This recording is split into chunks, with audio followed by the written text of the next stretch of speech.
یہاں تک اللہ تبارک و تعالیٰ نے ان کے اس دعوے کی حقیقت واضح فرمائی تھی جو وہ مسلمانوں کے سامنے کیا کرتے تھے کہ ہم بھی مومن ہیں، تو بتا دیا کہ مومن ہونے کے جو تقاضے ہیں ان میں سے کوئی وہ پورے نہیں کرتے،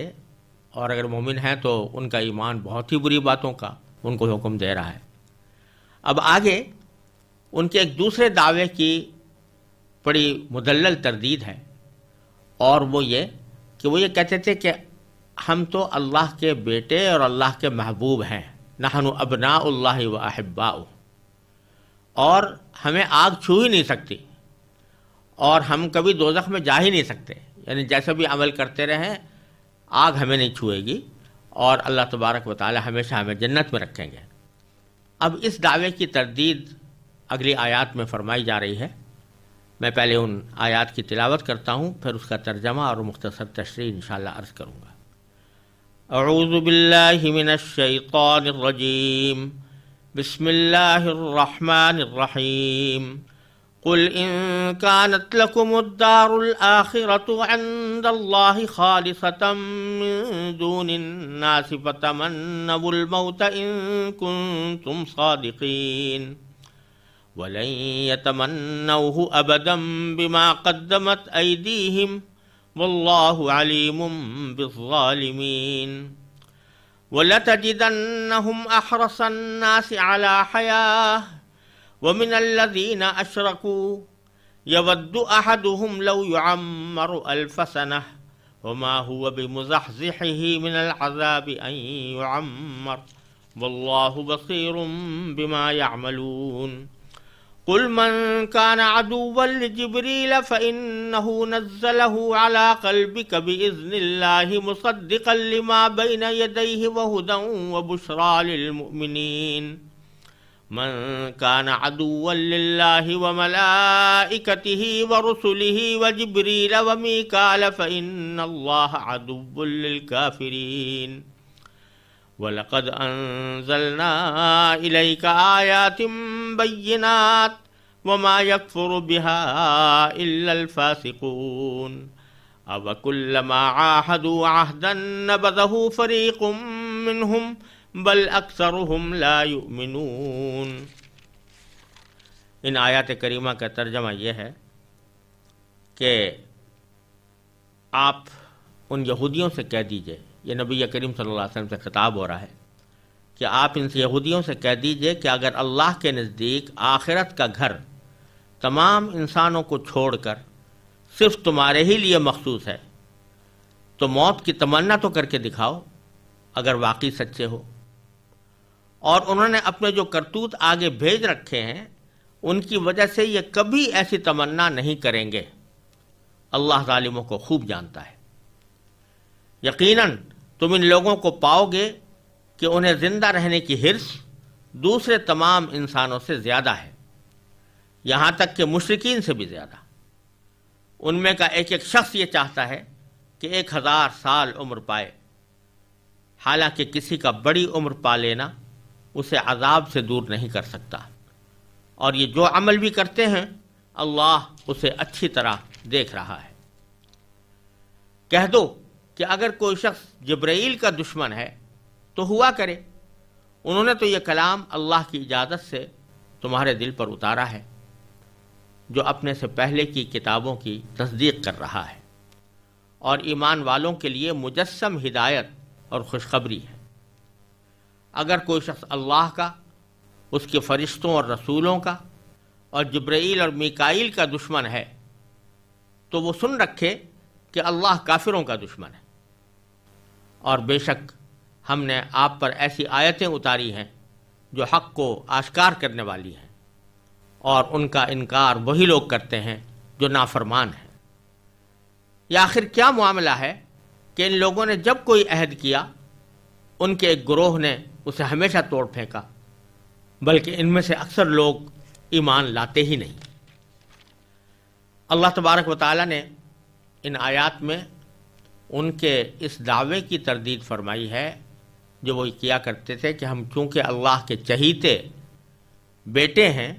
اس لیے اللہ تبارک و تعالی ہمیں کوئی عذاب نہیں دے گا اور ہم ہمیشہ جنت میں رہیں گے۔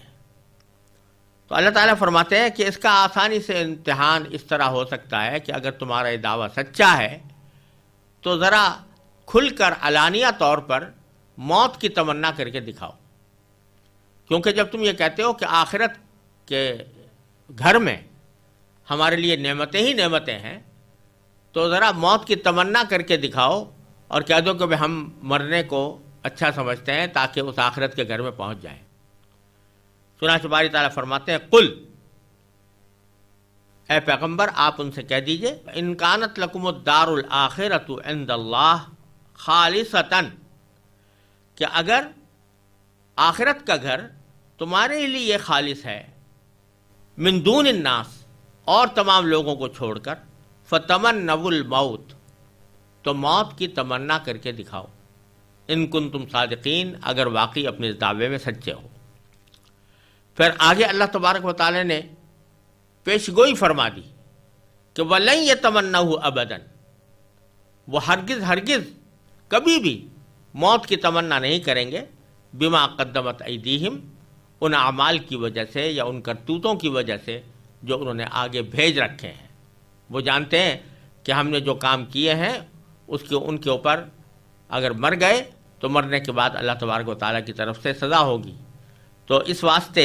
وہ موت کی تمنا کبھی نہیں کریں گے۔ اب یہ ایک ایسا دعویٰ قرآن کریم نے کر دیا جس کو جھٹلانا ان کے لیے بہت ہی آسان تھا۔ وہ اگر ایک مرتبہ آ کر کہہ دیتے زبان سے کہ قرآن تو کہہ رہا ہے کہ وہ کبھی تمنا نہیں کریں گے، لیکن ہم آپ کے سامنے کھلم کھلا کہتے ہیں کہ ہم موت کی تمنا کرتے ہیں، تو یہ کہہ دینا کوئی مشکل نہیں تھا، اس تمنا کا اظہار کر دینا کوئی مشکل کام نہیں تھا۔ لیکن وہ جانتے تھے کہ اللہ تبارک و تعالیٰ نے جب یہ فرمایا ہے کہ وہ کبھی نہیں کریں گے، اور تو اگر ہم نے وہ تمنا کر لی تو اسی وقت ہمیں موت آ جائے گی، اور ظاہر ہے کہ موت سے ڈرتے تھے، تو اس واسطے زبان سے بھی انہوں نے تمنا کا اظہار کرنا کسی بھی طریقے سے گوارا نہیں کیا۔ حالانکہ اللہ تبارک و تعالیٰ نے یہ چیلنج دے دیا ان کو کہ اگر تم سچے ہو تو تمنا کر کے دکھاؤ، بولے یہ لیکن اور ساتھ ہی فرما دیا کبھی نہیں کریں گے۔ اور ایسا ہی آگے سورہ جمعہ کے اندر بھی اللہ تبارک نے فرمایا وَلَا يَتَمَنَّوْنَهُ أَبَدًا، وہ کبھی بھی تمنا نہیں کریں گے۔ تو یہ چیلنج دے دینا اور یہ دعویٰ کر دینا کوئی آسان بات نہیں ہے، یہ کوئی اللہ تعالیٰ کے سوا کوئی نہیں کر سکتا، کیونکہ یہ چیلنج دے دینا کہ اگر تم تمنا کر کے دکھا دو گے تو گویا تم سچے ہوگے اپنے ایمان کے دعوے میں، یہ بہت بڑا چیلنج تھا۔ لیکن انہوں نے اس چیلنج کو قبول نہیں کیا، ان میں سے کوئی فرد بھی آگے نہیں بڑھا یہ کہنے کے لیے کہ ہمیں موت کی تمنا ہے۔ تو آگے اللہ تبارک و تعالیٰ فرماتے ہیں وَلَتَجِدَنَّهُمْ أَحْرَصَ النَّاسِ عَلَىٰ حَيَاةٍ، موت کی تمنا تو وہ کیا کرتے، تم ان لوگوں کو پاؤ گے کہ انہیں زندہ رہنے کی حرص دوسرے تمام انسانوں سے زیادہ ہے۔ وَمِنَ الَّذِينَ أَشْرَكُوا، یہاں تک کہ ان لوگوں سے بھی زیادہ ہے کہ جو بت پرست ہیں۔ بت پرست لوگ وہ بھی زندگی کی اتنی ہوس نہیں کر رکھتے جتنا کہ یہ یہودی لوگ اپنے زندہ رہنے کو پسند کرتے ہیں، بلکہ آگے اللہ تعالیٰ نے فرمایا یود احدہم، ان میں سے ایک ایک شخص یہ چاہتا ہے کہ لو یعمر الف سنہ، کہ وہ 1000 سال عمر پائے۔ حالانکہ اللہ تعالیٰ فرماتے ہیں وما هو بمزحزحہ من العذاب، یہ بات اس کو عذاب سے دور نہیں کر سکتی، ان یعمر، کہ اس کی عمر لمبی ہو جائے۔ واللہ بصیر بما یعملون، اور اللہ تبارک و تعالیٰ ان کے تمام اعمال کو اچھی طرح دیکھ رہا ہے۔ تو یہ بھی بتا دیا کہ ان کو زندہ رہنے کی حرص بہت ہے، دوسرے لوگوں سے زیادہ ہے، لہذا تمنا تو یہ کیا کریں گے۔ اور دوسرے یہ بھی بتا دیا کہ لمبی عمر پا لینا یہ انسان کو عذاب سے نجات نہیں دے سکتا، کس کی کتنی ہی لمبی عمر ہو جائے، لیکن اگر اس نے اعمال خراب کیے ہیں، اس کے عقیدے خراب ہیں، تو لمبی عمر پانے کے بعد جب وہ اللہ تعالیٰ کے سامنے پیش ہوگا تو اس کو اپنے کیے کی سزا بھگتنی ہوگی۔ پھر آگے اللہ تبارک و تعالیٰ نے ان کے اس دعوے کی ایک اور طریقے سے بھی تردید فرمائی ہے. وہ یہ کہ تم کہتے ہو کہ تم اللہ کے بیٹے ہو، اللہ کے منتخب بندے ہو، اللہ تعالیٰ کے چہیتے ہو، حالانکہ تمہارا حال یہ ہے کہ تم اللہ تبارک و تعالیٰ کے جو سب سے مقرب فرشتے ہیں حضرت جبرائیل علیہ السلام، ان کے بارے میں تم صاف صاف کہتے ہو کہ یہ ہمارے دشمن ہیں اور ہم ان کے دشمن ہیں. اور ہوا یہ تھا کہ جب نبی کریم سرور دو عالم صلی اللہ علیہ وسلم پر وحی نازل ہونی شروع ہوئی تو اس وقت آپ نے لوگوں کو یہ بھی بتایا کہ یہ وحی حضرت جبرائیل علیہ السلام جو اللہ تعالیٰ کے مقرب فرشتے ہیں وہ میرے پاس لے کر آتے ہیں. جب یہودیوں نے یہ سنا تو انہوں نے کہا کہ جبرائیل تو ہمارے دشمن ہیں، ہم تو ان کو اپنا دشمن سمجھتے ہیں، اگر کوئی اور فرشتہ وہی لے کر آتا تو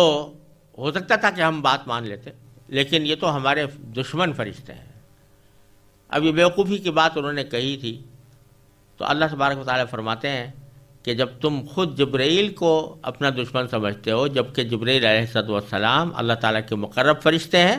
تو جو شخص اللہ تعالیٰ کے فرشتوں کو اپنا دشمن مانے تو اللہ تعالیٰ اس کا دشمن ہے، کیونکہ اللہ تبارک و تعالیٰ ہی کی مقدس مخلوق ہے فرشتے.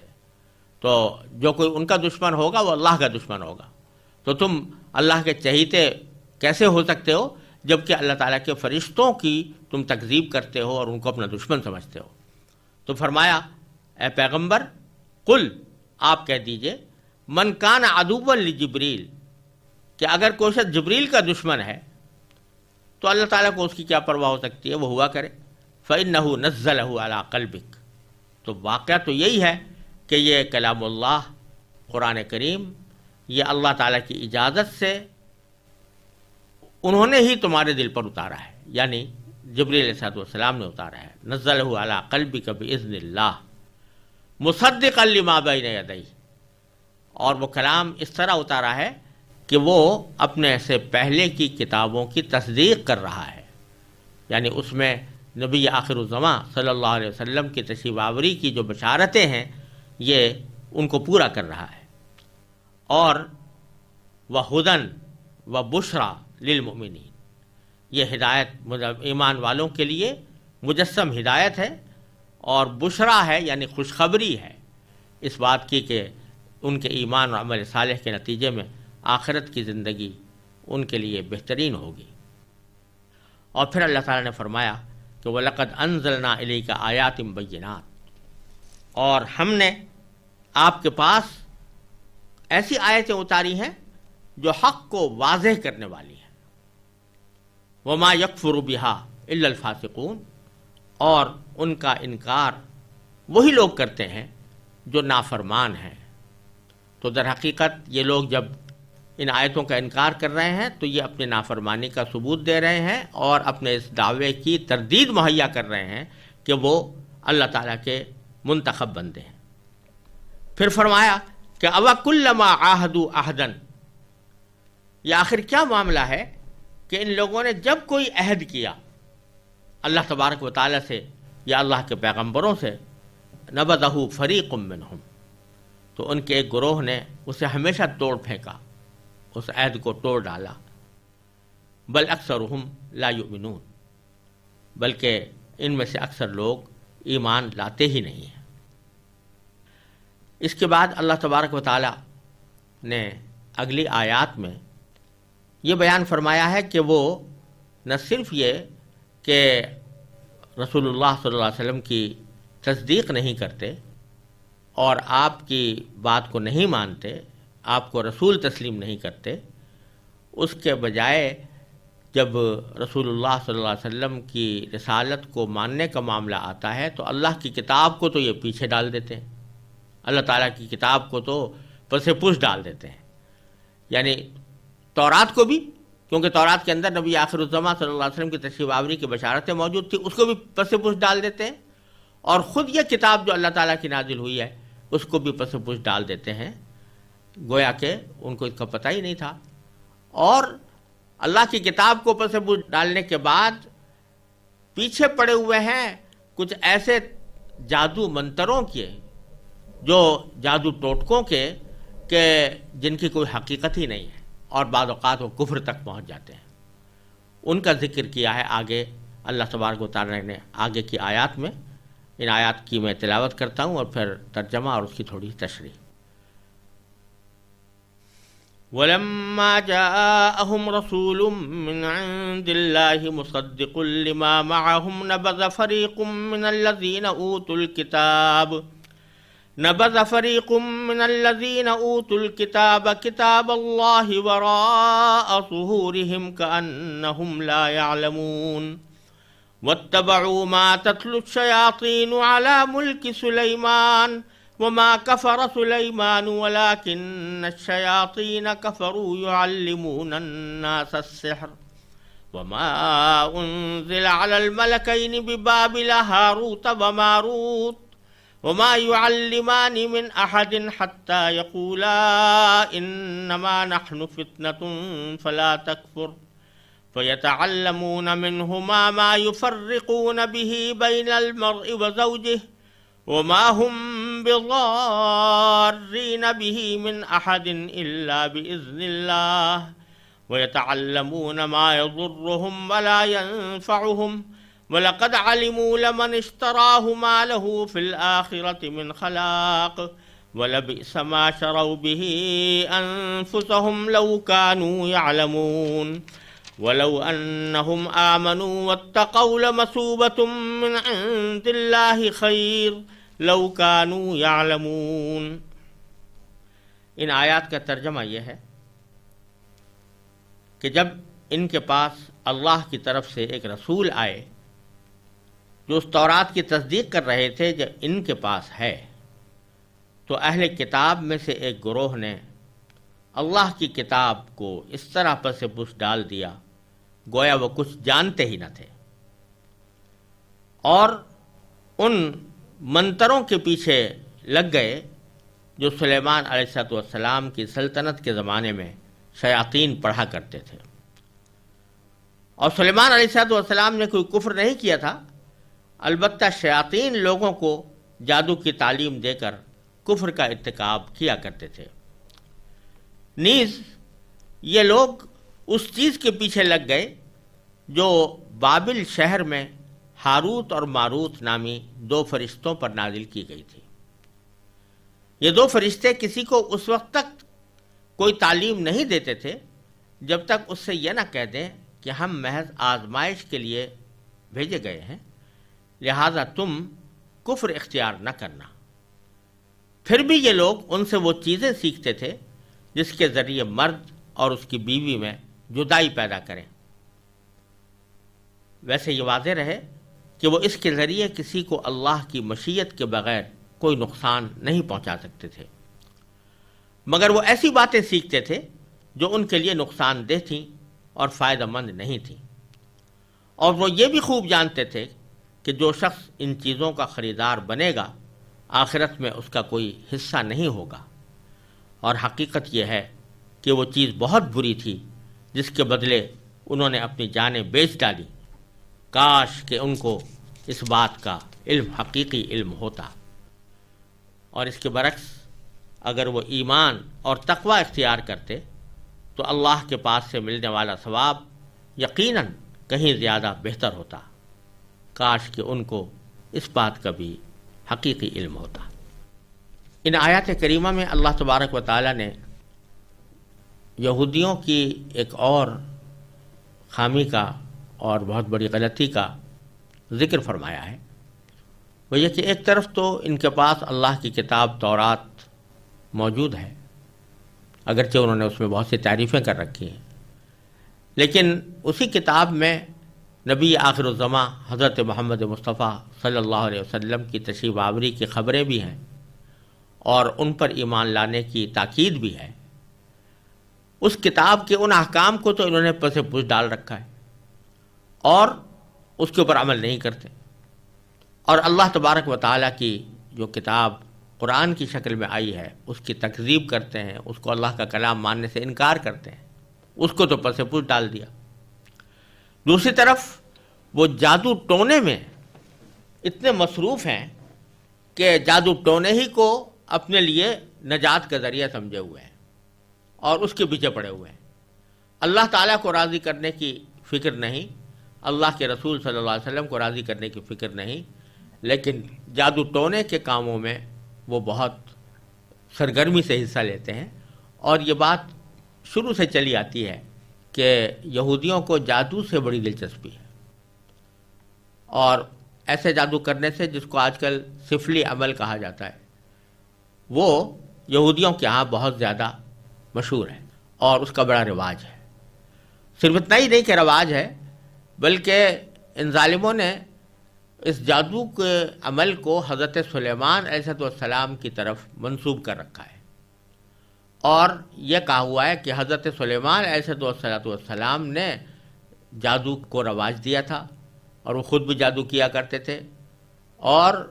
یہاں تک ان کی کتابوں میں مذکور ہے، بائبل کے اندر موجود ہے کہ وہ آخر زمانے میں مرتد ہو گئے تھے، یعنی انہوں نے اللہ تعالیٰ کے دین کو چھوڑ کر بت پرستی اختیار کر لی تھی اور جادوگروں کے پیچھے لگے ہوئے تھے۔ تو اللہ تبارک و تعالیٰ فرماتے ہیں کہ ان لوگوں نے دو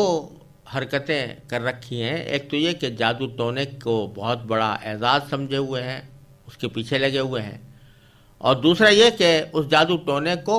اللہ تبارک و تعالیٰ کے ایک برگزیدہ پیغمبر حضرت سلیمان علیہ السلام کی طرف منسوب کر رکھا ہے،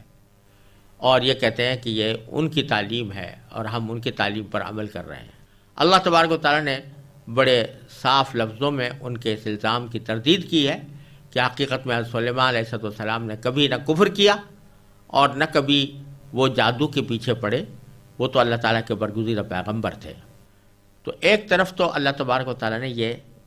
سلیمان علیہ السلام کی برات ظاہر کر کے ان کی جادو اور ٹونے کے پیچھے لگنے کی تفصیل بیان فرمائی ہے۔ چنانچہ فرمایا کہ وَلَمَّا جَاءَهُمْ رَسُولٌ مِّنْ عِندِ اللَّهِ، اور جب ان کے پاس اللہ تبارک و تعالیٰ کی طرف سے ایک رسول آ گیا، اور اس سے مراد نبی آخر الزماں سرور دو عالم صلی اللہ علیہ وسلم ہیں، یعنی آپ تشریف لے آئے، تو انہوں نے کیا کیا؟ نبذ فریق من الذین اوتوا الکتاب، یہ نبی آ گئے، پیغمبر آ گئے، مصدق لما معہم، جو تصدیق کر رہے تھے ان پیشین گوئیوں کی جو ان کے پاس موجود ہیں۔ تو نبذ فریق من الذین اوتوا الکتاب، اہل کتاب میں سے ایک گروہ نے پیچھے پھینک دیا کتاب اللہ، اللہ کی کتاب کو، وراء ظہورہم، اپنی پشتوں کے پیچھے ڈال دیا، یعنی اس کو نظر انداز کر دیا، اس پر عمل کرنے کی کوشش نہیں کی۔ کأنہم لا یعلمون، ایسے بن گئے جیسے کہ ان کو بالکل کوئی علم ہی نہیں ہے کہ اللہ کی کتاب میں نبی آخر الزماں صلی اللہ علیہ وسلم کی کیسی بشارتیں موجود ہیں۔ واتبعوا ما تتلو الشیاطین، اللہ کی کتاب کو تو پتہ پوچھ ڈال دیا اور پیچھے لگ گئے ان چیزوں کی، ان منتروں کے جو شیاطین پڑھا کرتے تھے علی ملک سلیمان، سلیمان علیہ السلام کی سلطنت کے زمانے میں۔ یعنی حضرت سلیمان علیہ السلام خود تو جادو سے بالکل بری تھے، لیکن حضرت سلیمان علیہ السلام کے زمانے میں کچھ شیاطین نے، جن میں جنات بھی داخل ہیں اور انسان بھی داخل ہیں، ان لوگوں نے کچھ منتر پڑھنے شروع کیے تھے، اور اس منتروں کے ذریعے وہ جادو کی تعلیم دیا کرتے تھے اور خود بھی جادو پر عمل کیا کرتے تھے۔ تو انہی منتروں کے پیچھے یہ یہودی لگے رہے، اللہ کی کتاب کو پھر سے پوچھ ڈال کر اس کے پیچھے لگ گئے۔ پھر بیچ میں اللہ تبارک و تعالیٰ نے بہت ہی ضروری سمجھا اس بات کو کہ ان لوگوں نے حضرت سلیمان علیہ السلام کے بارے میں جو یہ جھوٹا الزام لگایا تھا کہ وہ مرتد ہو گئے تھے، یا انہوں نے کفر اختیار کر لیا تھا، یا وہ جادو کرتے تھے، اور جادو بھی ایسا جادو جو شرکیہ کلمات پر مشتمل ہوتا تھا، تو اس کی تردید اللہ تبارک و تعالیٰ نے بہت ہی واضح الفاظ میں بیچ میں جملے معترضہ کے طور پر فرمائی ہے کہ، اور حقیقت یہ ہے کہ سلیمان نے کوئی کفر نہیں کیا تھا،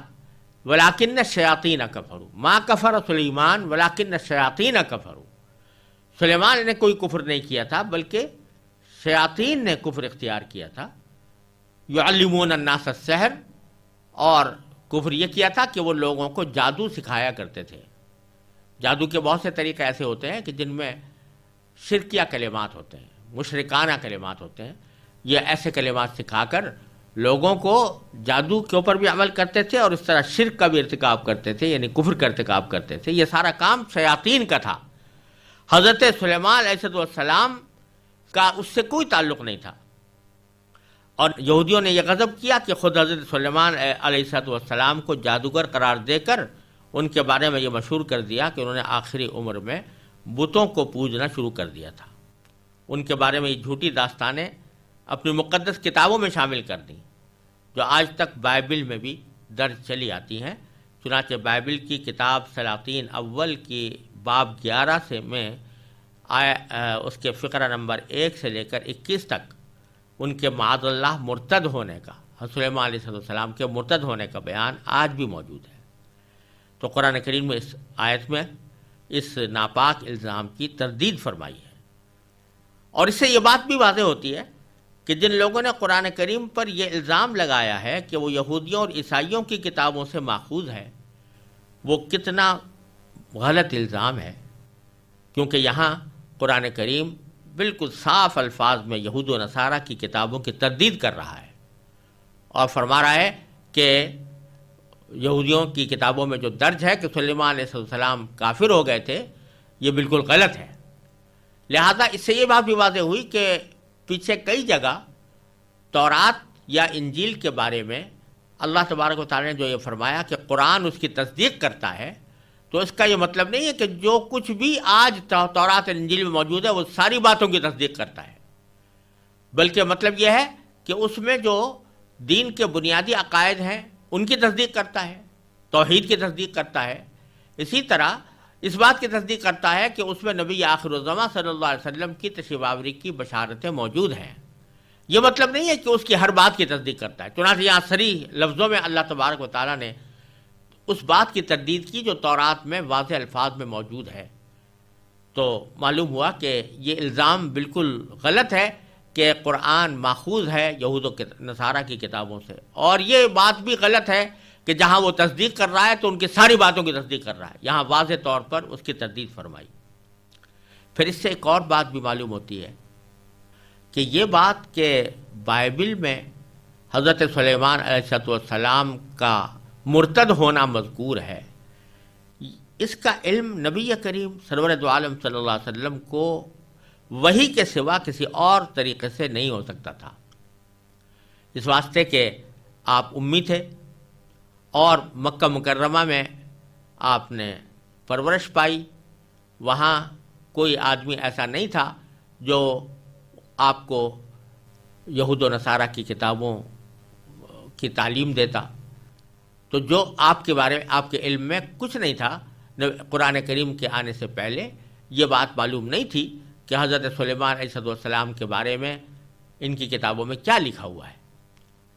یہ بات جو معلوم ہوئی اور اس کی جو تردید فرمائی، یہ اس بات کی واضح دلیل ہے کہ آپ یہ بات اللہ جل جلالہ کی طرف سے وحی پا کر ارشاد فرما رہے ہیں، اور وحی کے بغیر آپ کو اس کا علم نہیں ہو سکتا تھا۔ بہرحال اس آیت میں اللہ تبارک و تعالی نے بنی اسرائیل اور یہودیوں کی یہ بات نقل فرمائی ہے کہ وہ تورات کے احکام کو تو پس پش ڈالے ہوئے ہیں، اس کے برعکس انہوں نے جادو کا طریقہ اختیار کر رکھا ہے، جادو کے پیچھے لگے ہوئے ہیں، اور اس جادو کے ذریعے وہ اپنے آپ کو منہمک کیے ہوئے ہیں اور اللہ تبارک و تعالیٰ کی کتاب سے غافل ہوتے جا رہے ہیں۔ اسی سلسلے میں آگے آیت میں اللہ تبارک و تعالیٰ نے ایک خاص واقعے کا بھی ذکر فرمایا ہے۔ پہلے اس واقعے کا پس منظر سمجھ لینا چاہیے۔ وہ واقعہ یہ ہے کہ عراق میں ایک شہر ہے جو بابل کے نام سے مشہور ہے، اور اس شہر کے اندر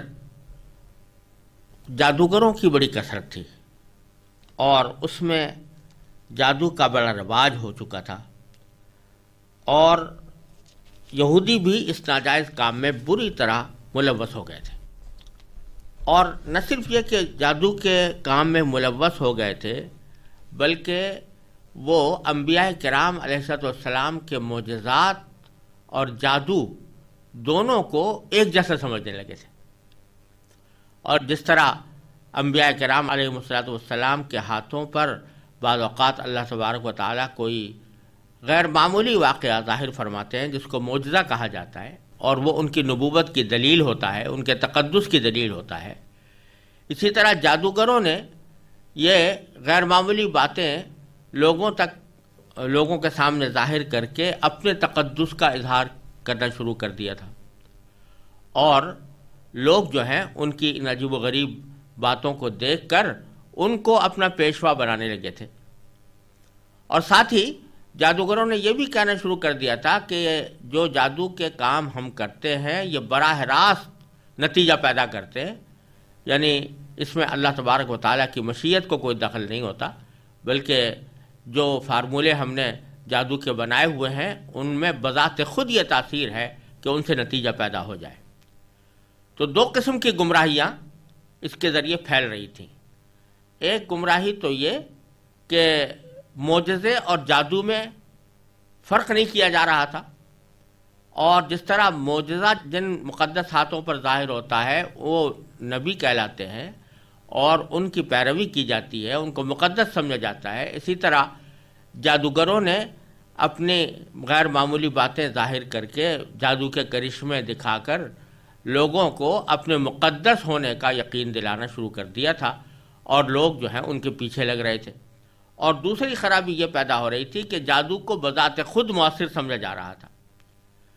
انبیاء کرام علیہم السلام نے ان کو جادو سے منع کیا، خاص طور سے یہودیوں کو، کہ یہ جادو جو ہے کوئی ایسی چیز نہیں ہے کہ جس کے پیچھے پڑا جائے، یہ ایک بری بات ہے، اور ساتھ میں جادوگروں کو مقدس سمجھنا یہ اس سے بری بات ہے، اور ان کو معجزے کی طرح مقدس سمجھنا اور ان کو دینی مقتدا بنا لینا یہ اور زیادہ خراب بات ہے. اور ساتھ ہی یہ بھی کہ اس جادو کو تم نے جو مؤثر بالذات سمجھا ہوا ہے کہ یہ بتاتے خود ان سے نتیجہ پیدا ہوتا ہے، اللہ تعالیٰ کی مشیت کے بغیر تو کچھ بھی نہیں ہو سکتا، تو یہ بھی ایک غلط بات ہے. انبیاء کرام علیہ السلام ان کو منع کرتے تو وہ لوگ انبیاء کرام کی بات مانتے نہیں تھے. دو وجہ سے نہیں مانتے تھے. ایک تو یہ کہ انبیاء کرام علیہ السلام کی باتوں سے ان کی اپنی نفسانی خواہشات کی تردید ہوتی تھی، اور ان کے نفسانی خواہشات کے خلاف تھی ان کی بات. اور دوسرے اس وجہ سے کہ اب یہ بکثرت ایسا ہوتا ہے کہ لوگ یہ کہہ کر دینی پیشواؤں کی باتیں ٹال دیتے ہیں کہ یہ لوگ جس چیز پر تنقید کر رہے ہیں اس کو جانتے تو ہیں نہیں، اور اس کے اوپر تنقید کر رہے ہیں، اس کی تردید کر رہے ہیں. تو انبیاء کرام علیہ السلام معجزات تو دکھاتے تھے، لیکن جادو کے فارمولے ان کو معلوم نہیں تھے، اور جادو کس طرح عمل کرتا ہے اس کا طریقہ بھی ان کو معلوم نہیں تھا، اس واسطے کہ یہ علم ہی غلط ہے اور ناجائز کام ہے. تو انبیاء کرام علیہ السلام کو اس کا کچھ علم نہیں تھا. تو اب اگر لوگوں کے سامنے یہ کہتے کہ تم جو جادو کر رہے ہو یہ ناجائز کام ہے اور بعض اوقات انسان کو کفر تک پہنچا دیتا ہے، تو ان کا ٹکا سا جواب یہ ہوتا کہ آپ تو خود جانتے ہی نہیں کہ جادو ہوتا کیا ہے اور جادو سے کس طرح نتائج پیدا ہوتے ہیں، لہذا جب آپ جانتے نہیں تو پھر آپ کو اس کے خلاف کچھ کہنے کا حق بھی نہیں ہے. اللہ تبارک و تعالیٰ نے اس صورتحال میں لوگوں کی اصلاح کے لیے بھی اور لوگوں کے امتحان کے لیے بھی دو فرشتے انسانی شکل میں دنیا کے اندر بھیجے، اور بابل میں وہ مقیم رہے. ان دونوں فرشتوں کا نام ہاروت اور ماروت تھا. ان کو اللہ تبارک و تعالیٰ نے سب کچھ سکھا دیا تھا کہ جادو کے فارمولے کیا ہوتے ہیں اور کس طرح وہ لوگ اس کو آزماتے ہیں، کس طرح اس سے عمل کیا جاتا ہے، یہ ساری باتیں ان کو سکھا دی تھی. ان فرشتوں نے آ کر انسانی شکل میں آ کر لوگوں کو خبردار کرنا شروع کیا کہ تم جس قسم کے جادو میں مبتلا ہو یہ جادو کوئی شریعت کا تقاضا نہیں ہے اور یہ گناہ کا کام ہے اور بعض اوقات انسان کو کفر تک پہنچا دیتا ہے، اور اس کو غلط استعمال اگر کرو گے تو دوہرا گناہ ہے، ایک تو جادو کرنے کا گناہ اور دوسرے اس غلط نتیجہ پیدا کرنے کا گناہ۔ یہ بات سمجھانے کے لیے اللہ تبارک و تعالیٰ نے فرشتوں کو انسانی شکل میں بھیجا، اور ان فرشتوں نے انسانی شکل میں آ کر کچھ معجزات دکھائے، جس کے نتیجے میں لوگ مان گئے کہ یہ واقعی اللہ تعالیٰ کے بھیجے ہوئے فرشتے ہیں۔ اب وہ جب جادو سے لوگوں کو منع کرتے تو کوئی یہ نہیں کہہ سکتا تھا کہ یہ لوگ جادو نہیں جانتے، کیونکہ انہوں نے سارا جادو کا علم ان کے پاس موجود تھا، اور وہ لوگوں کو وہ فارمولے، جادو کے فارمولے اگر وہ پوچھتے تو بتا بھی دیتے تھے، لیکن ساتھ ساتھ یہ کہہ دیتے کہ ہم اس لیے بتا رہے ہیں تاکہ تم اس سے پرہیز کرو، اس لیے نہیں کہ تم اس پر عمل کرو، بلکہ اس لیے بتا رہے ہیں کہ تم اس سے پرہیز کرو۔ یہ ایسا ہی ہے جیسے کہ کوئی شخص کسی گمراہ مذہب یا گمراہ دین کی تفصیلات لوگوں کے سامنے بیان کرے اور ان سے کہے کہ یہ گمراہی کا دین ہے، تو ان کو یہ کہنے کا حق حاصل ہوتا ہے۔ اس کا بیان کرنے کا مقصد یہ نہیں ہوتا کہ لوگ اس دین کی طرف جائیں۔ مثلا آج اگر کوئی مسلمان عالم عیسائیت یا یہودیت یا ہندو مذہب یا بدھ مذہب کے عقائد کو بیان کرے اور کہے کہ ہندو مذہب میں یہ عقیدہ ہے، بدھ مذہب میں یہ عقیدہ ہے، عیسائی مذہب میں یہ عقیدہ ہے، یہودی مذہب میں یہ عقیدہ ہے، تو اس کا مطلب یہ نہیں ہوتا کہ لوگوں کو وہ اس عقیدے کی دعوت دے رہا ہے، بلکہ یہ بتاتا ہے کہ اس میں یہ خراب عقیدے موجود ہیں، اور پھر اس کی تردید بھی کرتا ہے اور لوگوں کو متنبہ بھی کرتا ہے کہ تم اس غلط عقیدے کو اختیار نہ کرنا۔ یہی صورت ہاروت اور ماروت نے اختیار فرمائی کہ جادو ایک طرح سے ان کا دین بن چکا تھا، تو اس دین کی تفصیلات بیان کرنے کے لیے اللہ تبارک و تعالیٰ نے ان فرشتوں کو بھیجا تھا کہ تاکہ لوگوں کو تفصیلات بتائیں، اور تفصیلات بتانے کے ساتھ ساتھ یہ بھی بتائیں کہ ہمیں جو تمہارے پاس بھیجا گیا ہے یہ آزمائش کے لیے بھیجا گیا ہے کہ تم آیا ہماری بات مانتے ہو کہ نہیں مانتے ہو، لہذا تم کبھی ایسے جادو میں مبتلا نہ ہونا جس سے اللہ تبارک و تعالیٰ نے منع فرمایا ہے۔ یہ کام فرشتوں کو سونپا گیا تھا۔ انبیاء کرام علیہ والسلام کو یہ کام اس لیے نہیں سونپا گیا کہ یہ انبیاء کرام کے شایان شان نہیں ہے کہ وہ جادو کے فارمولے لوگوں کو بتائیں اور زبان سے ان کو سمجھائیں کہ یہ فارمولے ہوتے ہیں۔ انبیاء کرام کے شایان شان یہ بات نہیں تھی۔ فرشتوں سے تو بہت سے تکوینی کام لیے جاتے ہیں، اور ایسے کام لیے جاتے ہیں جو بظاہر شریعت کے خلاف ہوتے ہیں، مثلا کسی آدمی کو موت دے دینا، کسی کو قتل کروا دینا وغیرہ، یہ تکوینی کام ان سے لیے جا سکتے ہیں۔ لہذا اللہ تبارک و تعالیٰ نے اس کے لیے انبیاء کرام کے بجائے فرشتوں کو منتخب فرمایا، اور وہ جا کر لوگوں کو انہوں نے اس جادو کے فارمولے بتائے۔ بعض مفسرین نے یہاں یہ بھی بیان کیا ہے اور یہ احتمال بھی ظاہر کیا ہے کہ ہاروت اور ماروت لوگوں کو جادو کے فارمولے ان کو معلوم تو تھے، لیکن وہ لوگوں کو سکھاتے نہیں تھے، بلکہ وہ سکھاتے تھے وہ اعمال کے جو شرعاً جائز ہیں، مثلا وہ دعائیں یا وہ ذکر یا وہ ایسی جھاڑ پھونک کے طریقے جو شرعاً جائز ہیں وہ سکھاتے تھے، اور ساتھ ساتھ یہ کہتے تھے کہ اس کو غلط استعمال نہ کرنا، یعنی کسی ناجائز مقصد کے لیے استعمال نہ کرنا، مثلا کسی میاں بیوی کے درمیان پھوٹ ڈالنے کے لیے تم یہ طریقے اختیار نہ کرنا، یا کسی کی ناجائز محبت حاصل کرنے کے لیے یہ طریقے اختیار نہ کرنا، یہ بھی بتاتے تھے۔ اور ہو سکتا ہے کہ دونوں ہی باتیں ہوں کہ ایک طرف وہ جادو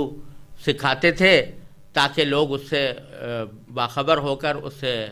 اجتناب کریں،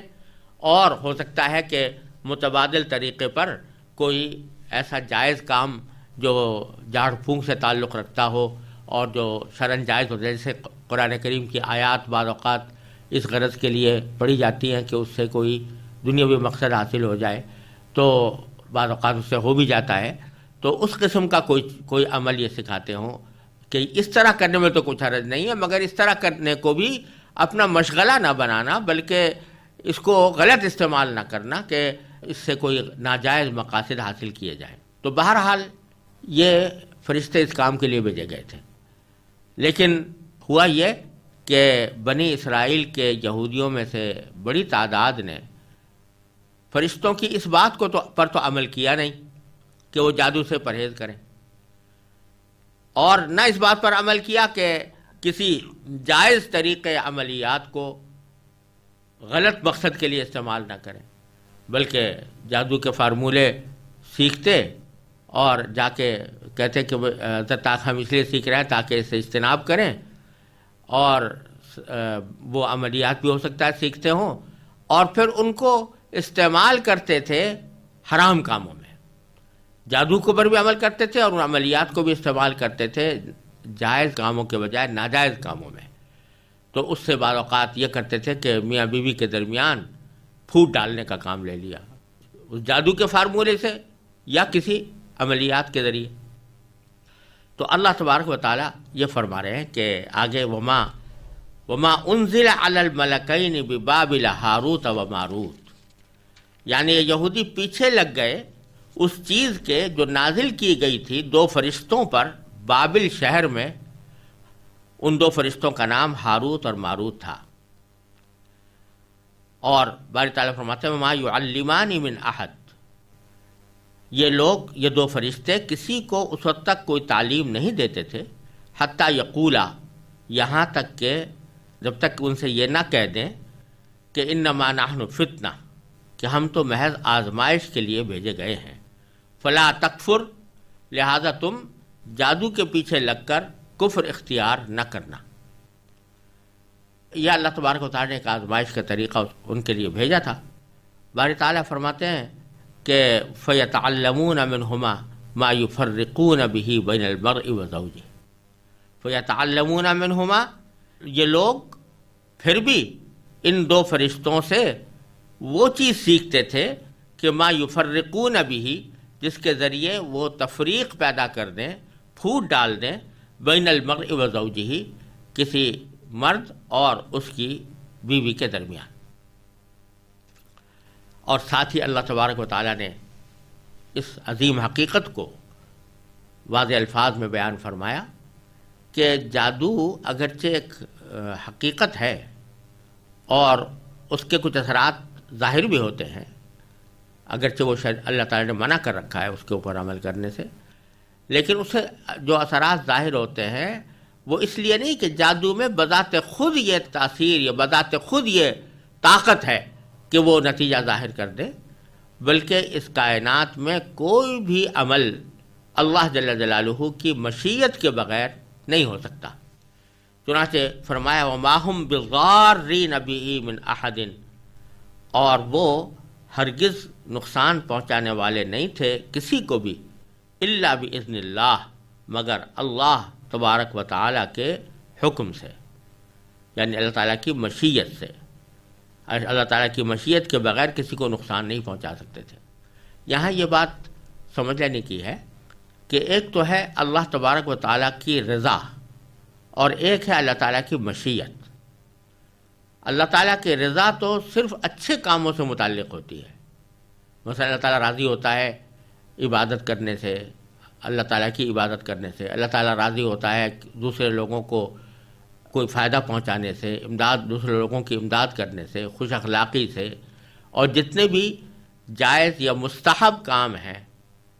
یا واجب اور فرائض ہیں ان کی بجا آوری سے اللہ تعالیٰ راضی ہوتے ہیں۔ اور ایک ہے مشیت۔ مشیت کے معنی ہے اللہ تبارک و تعالیٰ کا ارادہ۔ تو یہ ساری کائنات اللہ تعالیٰ کی مشیت سے چل رہی ہے۔ اس میں اگر مسلمان پیدا ہو رہا ہے تو وہ بھی اللہ تعالیٰ کی مشیت سے پیدا ہو رہا ہے، اس میں کافر پیدا ہو رہا ہے تو وہ بھی اللہ تعالیٰ کی مشیت سے ہو رہا ہے، اس میں شیطان پیدا ہوا تو وہ بھی اللہ تعالیٰ کی مشیت سے ہوا۔ اگر کسی کو نفع پہنچ رہا ہے تو وہ بھی اللہ تعالیٰ کی مشیت سے پہنچ رہا ہے، کسی کو نقصان پہنچ رہا ہے تو وہ بھی اللہ تعالیٰ کی مشیت سے پہنچ رہا ہے۔ کوئی زندہ ہے تو اللہ تعالیٰ کی مشیت سے ہے، کسی کو موت آئی ہے تو اللہ تعالیٰ کی مشیت سے ہے۔ اور جو لوگ جرائم کا ارتکاب کرتے ہیں کہ کسی کا قتل کر دیا، کسی کا مال لوٹ لیا، اس پر اللہ تعالیٰ راضی تو نہیں ہے، اللہ تعالیٰ کی رضا اس کے اندر موجود نہیں ہے، لیکن اللہ تعالیٰ کی مشیت ہے۔ یعنی کوئی بھی شخص چاہے وہ کتنا ہی بڑا طاقتور انسان کیوں نہ ہو، لیکن کسی دوسرے کو قتل نہیں کر سکتا جب تک اللہ تعالیٰ کی مشیت اس میں شامل نہ ہو۔ کسی کو نقصان نہیں پہنچا سکتا جب تک کہ اللہ تعالیٰ کی مشیت اس میں شامل نہ ہو، کیونکہ طاقت تو کسی میں بھی نہیں ہے اس کائنات میں سوائے اللہ تبارک و تعالیٰ کی طاقت کسی میں نہیں ہے۔ اللہ تبارک و تعالیٰ نے البتہ آزمائش کے لیے یہ فرمایا ہوا ہے کہ اگر تم یہ چیزیں گناہ ہیں، حرام ہیں، ناجائز ہیں، لیکن اگر تم اپنے ارادے سے یہ گناہ کرو گے یا کرنا چاہو گے تو ہم اپنی مشیت سے اس کو پورے تکمیل تک پہنچا دیں گے، اس کو وجود میں لے آئیں گے۔ یہ اللہ تعالیٰ کی مشیت ہے۔ تو اس لیے کسی کو بھی اس کائنات میں کوئی نفع یا کوئی نقصان اللہ تعالیٰ کی مشیت کے بغیر نہیں پہنچ سکتا۔ تو جو لوگ یہ سمجھتے ہیں کہ جادو کے اندر بذات خود یہ تاثیر ہے، مثال کے طور پر جادو میں کوئی یہ تاثیر ہے کہ کسی کو بیمار کر دے، جادو میں یہ تاثیر ہے کہ دلوں میں پھوٹ ڈال دے، تو جادو میں کوئی تاثیر نہیں ہے، لیکن یہ ایک سبب ہے۔ جیسے دوا ایک سبب ہوتی ہے، کسی مریض کو اگر دوا دی جائے تو دوا میں بذات خود کوئی تاثیر نہیں ہوتی کہ وہ کسی کو شفا دے دے یا کسی کو صحت مند کر دے، لیکن دوا کو اللہ تعالیٰ نے ایک سبب بنایا ہے، ایک ذریعہ بنایا ہے۔ اس دوا کو جب استعمال کیا جاتا ہے، ذریعے کو اور سبب کو استعمال کیا جاتا ہے، تو جب اللہ تعالیٰ چاہتے ہیں تو اس ذریعے کو مؤثر بنا دیتے ہیں اور اس سبب کے اندر تاثیر پیدا فرما دیتے ہیں، اور اللہ تعالیٰ کی مشیت سے اس کے وہ مؤثر ہو جاتی ہے، اس سے وہ مطلوبہ نتیجہ حاصل ہو جاتا ہے۔ تو یہی معاملہ جادو کا بھی ہے کہ جو لوگ جادو کے ذریعے دوسروں کو نقصان پہنچاتے ہیں، یہ ہے سخت گناہ، بلکہ بعض اوقات اس انسان کو شرک اور کفر تک پہنچا دیتا ہے، لیکن اس جادو میں بذات خود تاثیر نہیں، یہ ایک سبب کا درجہ ہے۔ تو اس سبب کے ذریعے وہ نتیجہ اللہ تعالیٰ پیدا فرماتے ہیں، اپنی مشیت سے پیدا فرماتے ہیں۔ اس کی ایک مثال یہ سمجھ لیجئے کہ جیسے کوئی شخص پستول کے ذریعے دوسروں کو قتل کرتا ہے، تو یہ پستول جو ہے یہ ایک گولی، یہ ایک ذریعہ ہے، ایک سبب ہے، اور اللہ تعالیٰ کی قدرت کے بغیر وہ سبب نہیں بنا، اللہ تعالیٰ نے اپنی قدرت سے اس کو سبب بنایا، اور پھر جب کوئی شخص اس کا ارتکاب کرتا ہے تو اس ارتکاب کو مؤثر بنانے کے لیے اللہ تبارک و تعالیٰ کی مشیت شامل ہوتی ہے اس میں، لیکن رضا اللہ تعالیٰ کی شامل نہیں ہوتی، اللہ تعالیٰ راضی نہیں ہوتا اس کے اوپر، اور اسی لیے اس کے اوپر عذاب دیتا ہے۔ فرمایا کہ جو شخص کسی کو بغیر کسی وجہ کے قتل کرے تو اس کی جزا جہنم ہے، ہمیشہ ہمیشہ اس میں رہے گا۔ لیکن یہ کہہ رکھا ہے کہ اگر تم پکا عزم کر کے اپنی طرف سے ارادہ پورا کر لو گے، قصب کر لو گے، تو ہم تمہارے اس عمل کو مؤثر بنا دیں گے مشیت کے ذریعے، تکوینی مشیت کے ذریعے۔ تو یہی بات یہاں پر اللہ تعالیٰ فرما رہے ہیں وَمَا هُمْ بِضَارِّينَ بِهِ مِنْ أَحَدٍ، اس جادو کے ذریعے وہ کسی کو بھی نقصان پہنچانے کی طاقت نہیں رکھتے، إِلَّا بِإِذْنِ اللَّهِ، مگر اللہ کی مشیت کے ذریعے۔ لہذا ان کا یہ سمجھنا کہ جادو بذات خود تاثیر رکھتا ہے، یہ غلط ہے۔ پھر آگے فرمایا وَيَتَعَلَّمُونَ مَا يَضُرُّهُمْ وَلَا يَنْفَعُهُمْ، یہ ہاروت اور ماروت سے وہ چیزیں سیکھتے تھے جو ان کو نقصان پہنچائیں اور نفع نہ پہنچائیں۔ یہ سارا ان کا طرز عمل اور اس کی خرابی بیان کرنے کے بعد اللہ تبارک و تعالیٰ فرماتے ہیں وَلَقَدْ عَلِمُوا، یعنی ان یہودیوں کو خوب معلوم تھا کہ لَمَنِ اشْتَرَاهُ، کہ جو شخص یہ چیز خریدے گا، ان چیزوں کا خریدار بنے گا، یعنی جادو کا، مَا لَهُ فِي الْآخِرَةِ مِنْ خَلَاقٍ، تو آخرت میں اس کا کوئی حصہ نہیں ہوگا۔ وَلَبِئْسَ مَا شَرَوْا بِهِ أَنفُسَهُمْ، اور حقیقت یہ ہے کہ وہ چیز بہت بری تھی جس کے بدلے انہوں نے اپنی جانیں بیچ ڈالی۔ کیا معنی؟ کہ انہوں نے جادو خرید کر اور جادو کو اختیار کر کے اپنی جانوں کو بیچ ڈالا، کیونکہ یہ جادو کفر و شرک تک پہنچتا تھا، اور اس کفر و شرک کے نتیجے میں ان کو آخرت میں عذاب ہونا تھا، تو انہوں نے اپنی جانیں بیچ دیں اور اس کے بدلے میں جادو خرید لیا۔ تو بہت بری ہے وہ چیز جس کے بدلے انہوں نے اپنی جانیں بیچ ڈالی۔ پھر آگے فرماتے ہیں لو کانوا یعلمون، کاش کہ ان کو اس بات کا حقیقی علم ہوتا۔ اب یہ یہاں پر بظاہر عجیب بات لگتی ہے